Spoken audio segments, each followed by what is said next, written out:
Not as a joke. I said, anybody have any Tic Tacs?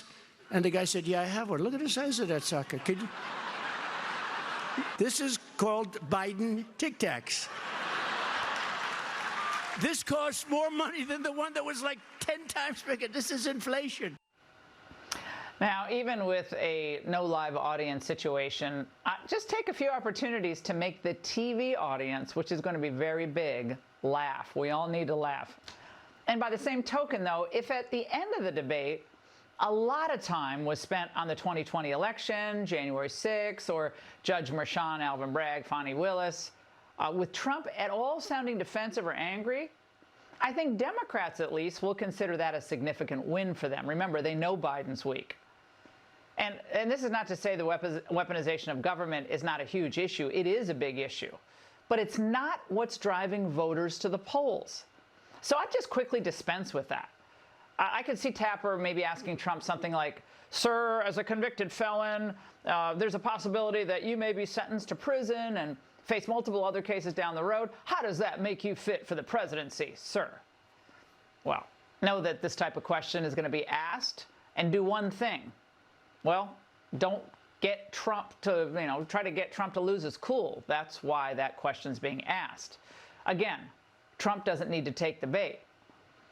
Now, on their convicted felon point, I'd simply say, well, Jake, most people see these cases as driven by politics, and they know had I decided not to run for office again, none of them would have been brought. But setting that aside, we believe we have a strong appeal in the New York case, and we expect to win that appeal. And most Americans, Jake, have no time to follow the minute details of these cases. They're too busy trying to figure out how to pay their grocery bills and their mortgage because of Joe Biden. Their wages, Jake, aren't keeping up with inflation, Joe Biden's inflation. Biden's open borders fanatics believe keeping wages low with millions of new immigrants flooding into our cities and towns. They believe that's the answer. But under my administration, wages and family income were up. And when I left office, inflation, Jake, was at 1.4%. So always pivot to what matters most for the regular people watching. It's about them and what they're most worried about. Bread and butter issues, inflation, the economy, the border. And Trump beats Biden on all three issues. He should stick to those. Now, Biden doesn't know the names of the victims of his border invasion. That's another huge issue. Trump should, and he already does.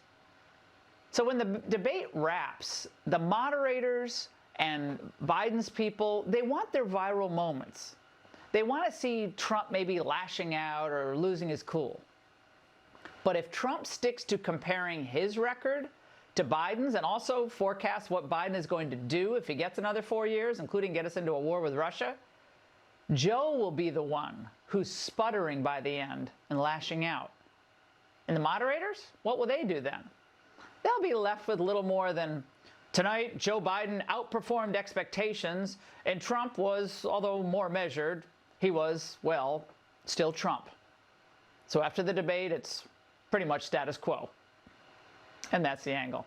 All right, coming up, a 13-year-old girl gets raped.